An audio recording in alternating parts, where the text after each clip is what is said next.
Следите Трилинг на 8 мај гласање. После овие избори ништо нема да биде исто и не би требало. И во финишот од изборите поединци и екипи договараат кој кого ќе поддржи, особено околу формирањето на идната владина коалиција.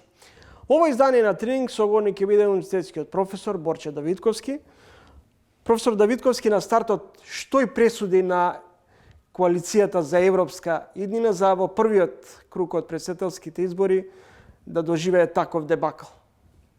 Има неколку фактори што допринесува за тоа. Прво, они се бореа, условно речено, формално правно само за европска иднина, но ниедна реформа за приспособување на нашата држава кон европските стандарди, кон копенхагишките принципи не направи. Освен папирологијата, што нешто се направи, протоколите, нешто, папирологијата. И цело време си идеше уставот, па потоа ќе правиме реформи.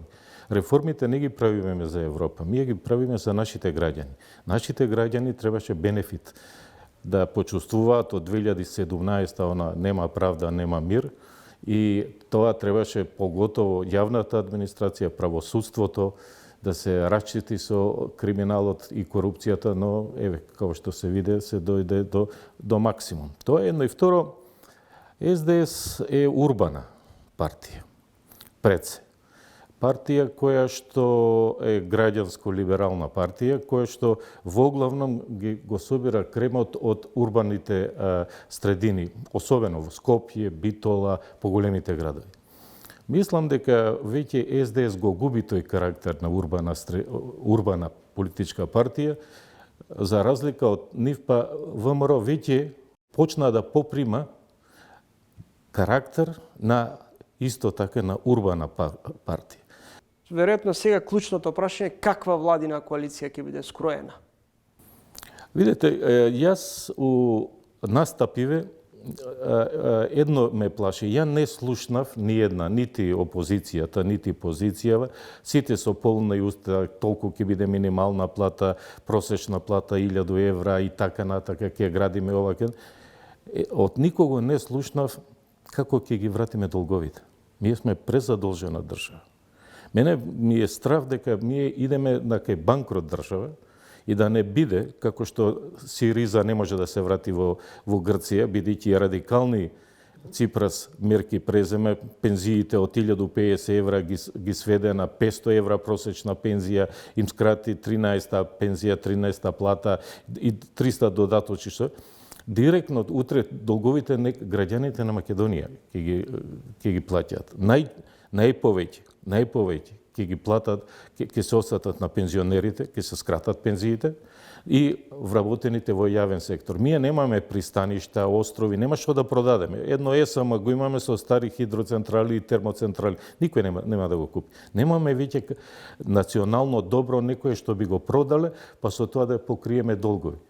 Спрема тоа, граѓаните ќе треба да го поднесат товарот на ова, како да кажам, едно бахато однесување на актуелните политички структури, кои што трошеа и лебом и погачом, што би рекле србите, без да се води сметка за рационално, да се враќаат кредити и така натака и така натака. Сметате ли дека ќе се успее овој пат да се спроведат уставните промени со, да речеме, влада предводена од ВМРО-ДПМН? Па, мислам дека нема да се дрзне Христијан Мицковски веднаш да го смени уставот, нема да се дрзне, но по некоја година владење очигледно ќе види дека единствен излез ние да го смениме уставот. Ја не знам зашто до сега не направија еден компромис со СДС и со ДУИ, барем уставот да го смене, па на избори, мислам, резултатите повторно исти ќе беа и на изборите. Али да ги отпочнавме преговорите, сакал Некел, мислам дека за некоја година он мора да го смени уставот, бугарите мора да влезат, таа е рамка, тој е подпишан договор, така што Европа многу ние сакаме да влеземе тама, да се разбереме, ние молиме да влеземе, а не Европа нас. Така што ни се врзани рацете и едноставно мораме по тој диктат да идеме. Некој ќе рече сега сменивме име, еве сега бугарите ги ставиме. Тоа се нашите компромиси што треба да ги направиме, ја што би рекол позитивни компромиси, се со цел само да станеме равноправна членка и да можеме да дојдеме до тие европски фондови, затоа што јас таму ја гледам идината на Македонија. Во друг правец ние не сме ни богата држава, ни минерали имаме, ни ништо. Не знам како ќе обстанеме. Владини министри, директори на јавни предпријатија се дел од детектираните ешалони на масовната корупција. Како да се состави ефикасен и рационален владин кабинет? Зошто имаме потреба од толку вице-премиери, заменици министри? Па ние имаме африканска влада. Ние имаме 16 ресора, 16 министерства, имаме многу министри кои што се без ресор, имаме подпредседатели на влада кои што секаде во светот еден е подпредседател на влада. Обично се знае кој ресор внатрешни финансии, надворешни работи. Имаме влада нашата е 26-27 луѓе број. И тоа према Светцо и Тропар мора да имаат секретарка, кабинет, па возач и така натака. Тоа само се задоволуваат коалиционите апетити на одредени структури и тоа е нивото на нашата политичка култура. Кога една шведска влада со години наназад има 15 званични возила, ние 48 купуваме во еден мах на лизинг ги купивме пред некој месец. Може ли оваа пракса или политика да се промени? Нема шанси. Овие кај нас влегува, токму тоа влегува у политика со цел да го товари магарето и да излезе богаташ. Не гледате сите од политика кои излегува. Ретко кој отиде у затвор, никој не одговараше и едноставно влегува во политика само со цел заради одредени бенефити. Па гледате најголем вработувач кај нас, работодавач во Македонија е јавниот сектор. Сега ќе добиеме многу негативна. Например, оваа влада ветила дека до крај на минатата година требаше 4 закона да се донесат, да се сменат. Закон за вработење во јавен сектор, за административни службеници, за обука на службеници, за дигитализација и така натака. По 4 месеца се чекаше да поминат на комисија со европско знаменце, и потоа пред изборите не ги ставиат на дневен ред. Од Европска унија бев ангажиран преку Сигма, не преку нашеве, сигурно не. И од Сигма ме прашуваат, извештајот го пишуваат за оваа година. Тој ќе биде изручен во септембар, октомбар во оваа година. Али сега се пишува најнегативен извештај за во поглед на реформата во јавната администрација ќе добиеме. Мицковски ќе добие еден врел, костен, само во поглед на јавна администрација, да не кажем па за правосудството, кои забелешки еве нели од Европска унија дојдоа, дадоа 30 препораки, само 3-4 се имплементирани, рестото све си стои во место. Како ќе излезе тие реформи? Повторувам, реформите се прават за граѓаните на Македонија, не за Европа. Ќе бидам малку циничен, дали заврши фудбалскиот тренинг во кабинетот на вице-премиерот Артан Груби, кој на некој начин преку оние манифестации на моќ, преку објавување на фотографии, всушност покажа или докажува кој всушност го имаше досега главниот збор во владиниот кабинет. Па видите, тоа е стил, тоа е такво бахато однесување, тоа само некој им дозволил, тоа така да се однесуваат. Јас, да ви кажам право, во Македонија више ништо не може да ме зачуди. Едно се најавува кој ќе биде со кого опозиција, позиција.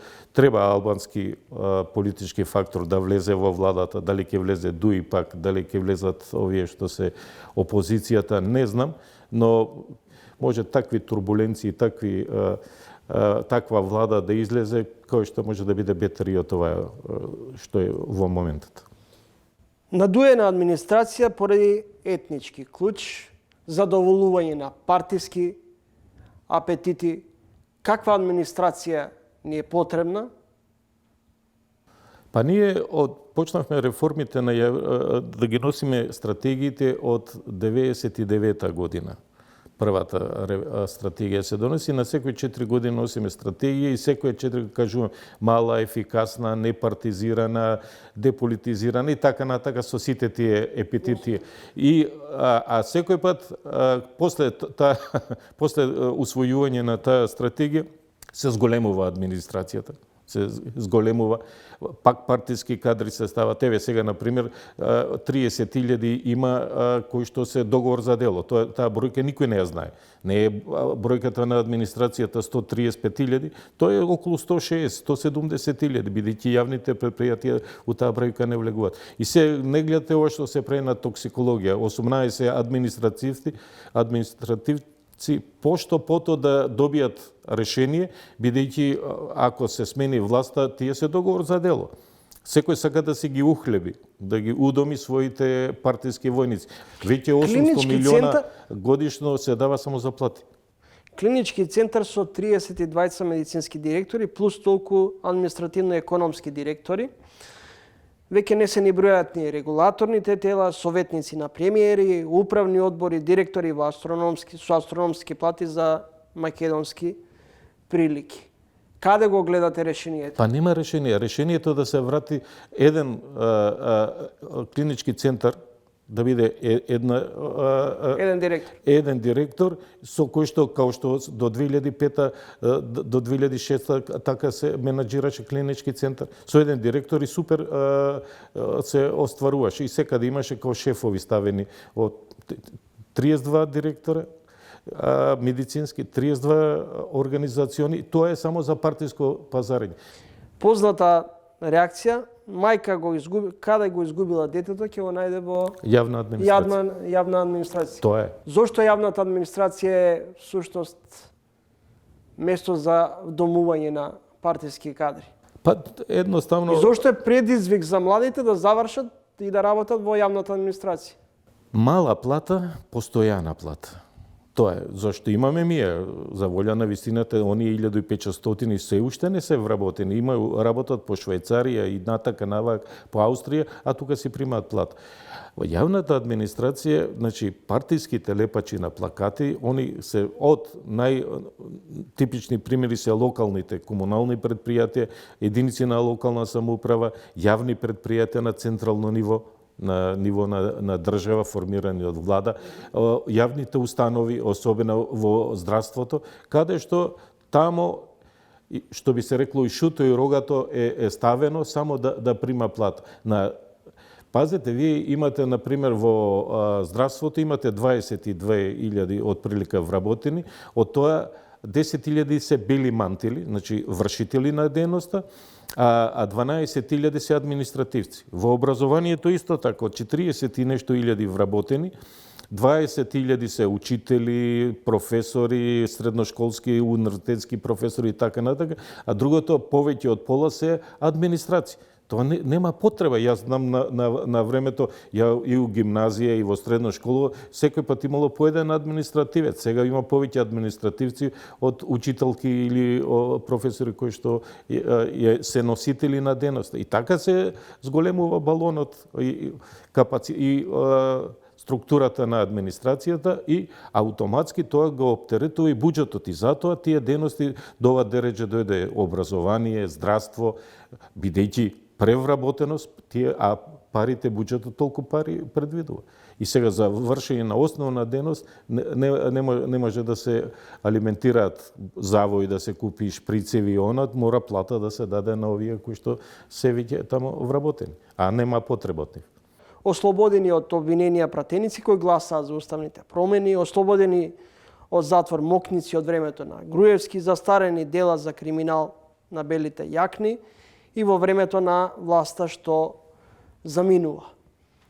Власта која веројатно е во заминување беше онаа која најави сериозна битка против корупцијата, но се чини дека никој не понесе сериозна одговорност. Па видите, обично во Македонија највисоките политички врхушки тие остануваат нечепнати. Еве, иако се смени власта, ќе се види. Секој пат било така. Највисоките лидерите на политичките партии, тие остануваат по страна, кривично не одговарат. Пониските ешелони, министри, директори и така натака. Да се дојде на власт со една идеја, нема правда, нема мир, борба против корупција, да не се преземе ништо. Дури, еве, странци, кога се смени и кривичниот закон. со поддршка на опозицијата. Иначе не можеше да се смени кривичниот закон. Та казните за злоупотреба на службена должност да се преполоват, да се укине дел од тоа кривично дело. Мислам дека во една ваква држава, кај што е нотирано и од странци и од сите дека имаме висок ризик на корупција, дека владата е корумпирана, и ние капак на тоа уште го менуваме кривичниот закон, ги смаливме казните. Па каква е нашата перцепција спрема странците, еве спрема американците, спрема овие други кои што не гледат, они нон-стоп пратат, пишуваат извештаи и колку сме ние способни. Еве, имаме, например, заменик премиер кој што е задолжен за корупција, посебен министр. Имаме ДКСК, имаме јавно обвинителство, имаме полиција, имаме финансова полиција. Што уште немаме, а делата, предметите, и ако се покрине, останува. Јас стално кажувам, полесно е кај нас сега, ако краде некој, не украде 1-2 милиона евра, нема да одговара, отколку да украде 10 кебапчиња, затоа сигурно затвор ќе да биде.